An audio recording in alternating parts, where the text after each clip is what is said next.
Simandou 2040, que contient réellement ce contrat que personne n'a pris le temps de vous expliquer?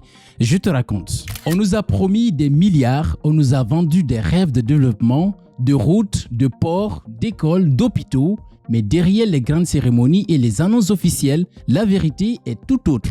Le projet Simandou, ce joyau tant attendu, risque de devenir le plus grand piège économique de l'histoire de la Guinée. Aujourd'hui, je vous explique point par point pourquoi le projet Simandou, malgré toutes ses promesses, pourrait ne jamais profiter aux Guinéens avant plusieurs décennies. Et pourquoi, derrière les beaux discours, il s'agit d'une immense opération de tromperie. Depuis la découverte de ce jugement de minerai de fer, Simandou est présenté comme l'unique projet capable de changer le destin de toute une nation. Ce jugement d'une valeur inestimable a été placé entre les mains de personnes qui prétendent vouloir enfin l'exploiter sérieusement. Mais malheureusement, beaucoup d'éléments montrent que l'essentiel n'est pas au rendez-vous. Le projet Simandou est aujourd'hui piloté par le régime militaire dirigé par le général Mamadi Doumbouya et son cercle restreint. Un projet lancé sans transparence, sans consultation nationale et surtout sans que le peuple soit informé des vrais termes des contrats signés. À ce jour, aucun Guinéen, je dis bien aucun, n'a eu accès librement aux contrats qui lient notre pays aux entreprises qui vont exploiter nos ressources. Aucune communication claire sur ce que la Guinée a réellement à gagner sur ce projet.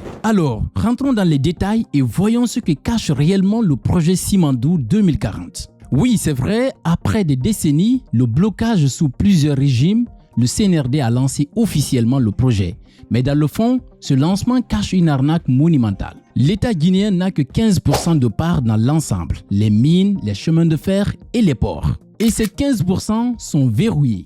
Ils ne pourront jamais être diminués, mais ils ne pourront pas non plus être augmentés. Ce sont les entreprises étrangères qui financent tout, la construction des mines, du chemin de fer et du port. Mais attention, soit avec leur propre argent ou soit à crédit. Cela veut dire que tôt ou tard, cet argent sera réclamé ou devrait être remboursé indirectement. Avant même de vendre la moindre tonne de fer, toutes les infrastructures doivent être terminées.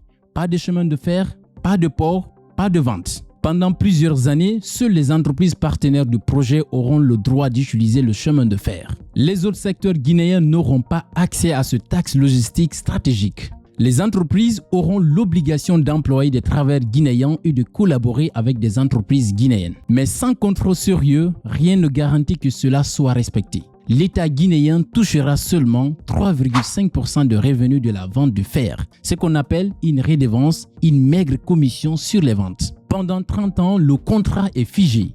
Impossible de renégocier quoi que ce soit. Même si la situation du pays change, même si la Guinée est en grande difficulté, les entreprises minières sont protégées légalement. On ne pourra pas les expulser ni les retirer leurs droits, même en cas de changement de gouvernement ou de loi. Les prévisions financières sont les suivantes. Chaque année, il est prévu de vendre 100 millions de tonnes de fer à un prix moyen estimé de $100 la tonne, ce qui ferait 100 milliards de dollars de chiffre d'affaires par an sur ces 10 milliards. La Guinée toucherait seulement 3,5%, soit environ 350 millions de dollars par an. De 2025 à 2030, ce sera uniquement la phase de construction. Pendant ces années-là, aucun revenu pour l'État. De 2030 à 2035, les premières ventes commenceront, mais l'État ne touchera que les redevances. Pas encore de bénéfices, ce n'est qu'après 2036, si tout se passe bien, que l'État peut espérer avoir une part des bénéfices en plus des redevances. En gros, les dangers sont énormes. D'abord, l'endettement caché. La Guinée va indirectement s'endetter pour rembourser les investissements des entreprises avant même de toucher des vrais profits. Ensuite, le blocage juridique. Avec un contrat gelé pour 30 ans, il sera impossible d'augmenter les taxes ou de changer les conditions pour protéger l'intérêt national. Puis, la manipulation des prix. Les entreprises peuvent sous-évaluer le prix de vente du fer par la technique du prix de transfert pour payer moins de redevances à la Guinée. Encore, la privatisation du chemin de fer. Pendant longtemps, seuls les minerais de Simandou auront accès au rail. Les autres produits agricoles, industriels ne pourront pas circuler efficacement. Enfin, la dépendance totale à la Chine.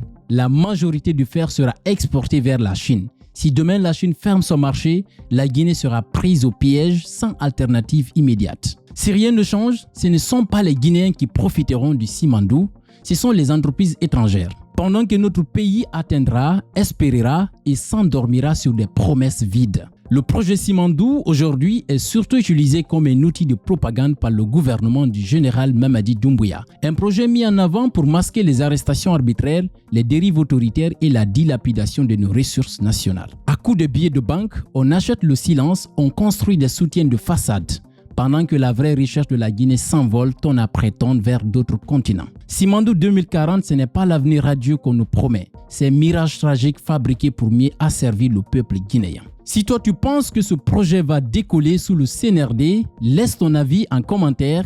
À très bientôt.